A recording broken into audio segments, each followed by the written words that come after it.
열등감이란 무엇일까요? 그리고 열등감은 나에게 어떤 영향을 끼칠까요? 그것이 크던 작던 누구에게나 열등감은 있습니다. 열등감이 가져오는 것 중에 하나는 남들과 비교하는 비교의식입니다. 그리고 비교의식은 자격지심이 생깁니다.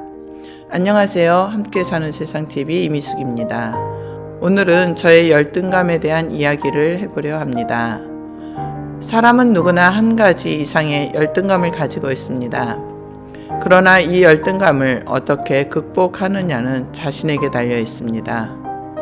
열등감은 신체적인 것과 사회적인 것, 그리고 심리적인 것이 있다고 합니다. 열등감에 빠진 사람은 자기 자신을 무능하다고 생각하며 다른 사람과 비교하며 뒤떨어진 사람으로 자신을 평가합니다. 열등감을 가진 사람은 자신의 약점이 들킬까 노심초사합니다. 자신의 약점이 드러날까 불안해 다른 것으로 자신을 포장하기도 하죠. 저는 학력에 대한 열등감이 있었습니다. 저는 초등학교 6학년 겨울방학 때, 그러니까 졸업식도 하기 전에 가난 때문에 사회에 나가 일을 하게 되었습니다. 처음 취직한 곳은 봉제 공장이었습니다. 학력이 짧다 보니 할 수 있는 것이라곤 공장에 나가 일을 하는 것이었습니다. 그때는 사람들의 인식이 공장이라는 곳은 배우지 못한 사람들이 가는 곳, 당시에는 속된 표현으로 공돌이, 공순이라고 하였었죠. 학생들 사이에서 그런 말이 나오면 내 자신이 초라해지고 죄를 지은 사람같이 부끄러웠습니다.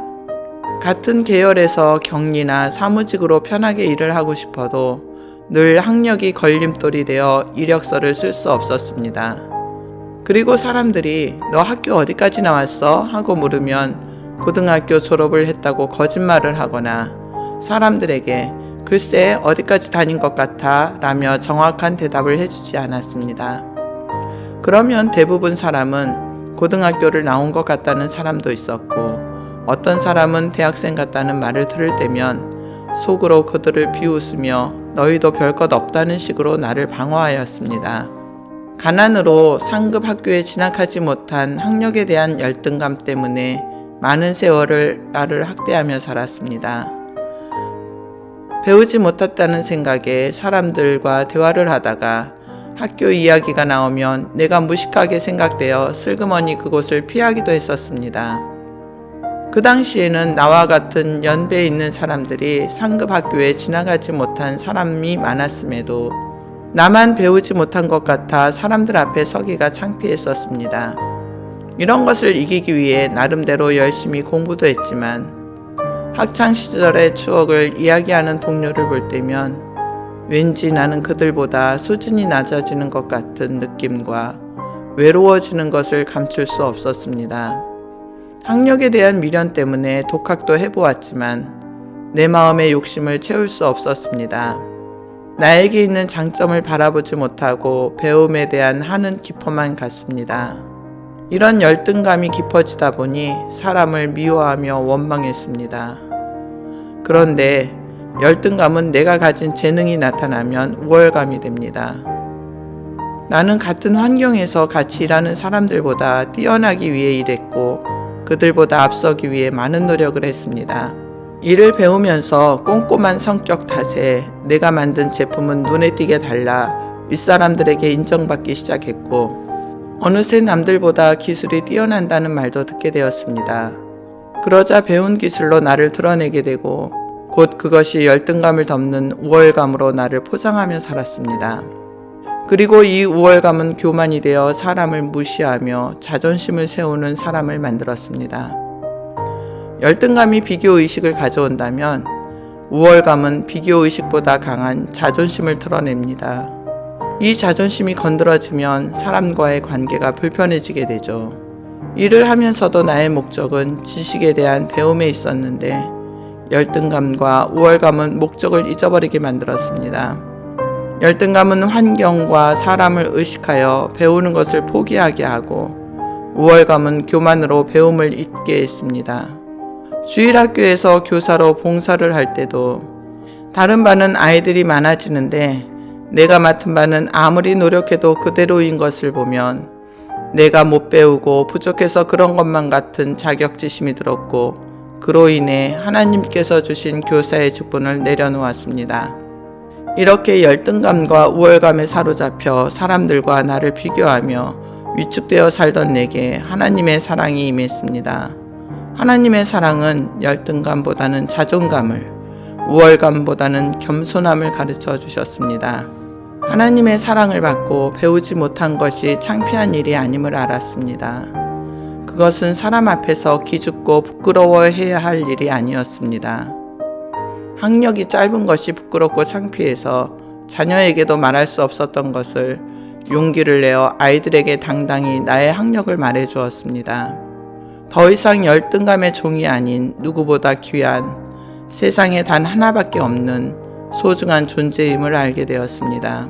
이 열등감에서 해방되고 나니 할 수 있다는 자신감이 용기를 주고 도전하고 배우게 했습니다. 하나님의 사랑을 받고 검정고시를 통해 대학을 졸업하면서 배우지 못한 학력에 대한 열등감을 풀었습니다. 이렇게 배울 수 있었는데 전에는 왜 배우려는 생각을 하지 않았을까요? 그 이유는 목적을 잊어버렸고 배우려는 생각보다 창피하다는 생각을 했기 때문이죠. 그리고 환경을 보니 배우려는 엄두가 나지 않았고 배울 필요가 없다고 생각했었습니다.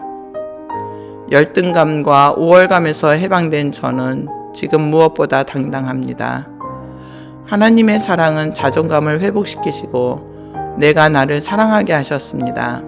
열등감은 자신을 비교의식으로 어둠에 가두어 놓습니다. 아무것도 할 수 없게 만듭니다. 나는 저 사람보다 못해. 나는 저 사람보다 잘하는 게 없어 하며 단점만 생각하기 때문에 나의 장점을 볼 수 없습니다. 그리고 그런 생각들이 나를 어둠에 완전히 가두어 버립니다. 이러한 열등감은 나를 갉아먹는 존벌레와 같습니다. 스스로 갉아먹다 보면 나를 소중히 여기지 못하고 나를 사랑할 수 없습니다. 나를 사랑할 수 없으니 사람을 사랑할 수 없게 되고 결국은 마음에 미움과 원망과 불평만 가득 차게 되는 것입니다. 열등감을 잘 사용하면 나를 발전시킬 수 있지만 욕심에 의한 열등감에 빠지면 파멸의 구덩이로 몰아넣습니다. 열등감은 세상을 보는 폭이 좁아집니다.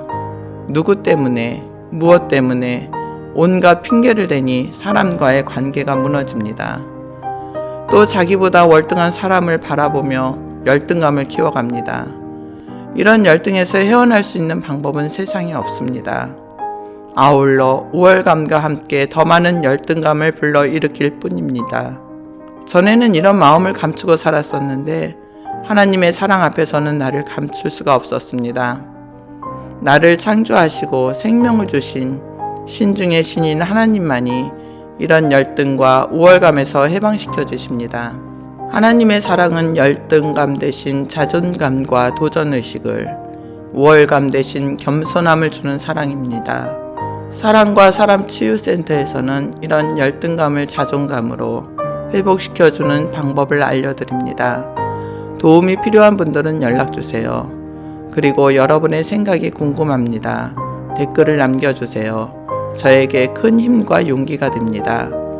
공감되셨다면 구독과 좋아요 꼭 눌러주시고 알림 설정 부탁드립니다. 하나님의 기적이 오늘도 당신을 위해 준비되어 있습니다. 우리는 사랑할 수 있습니다. 오늘도 모두 건강하시고 행복하세요.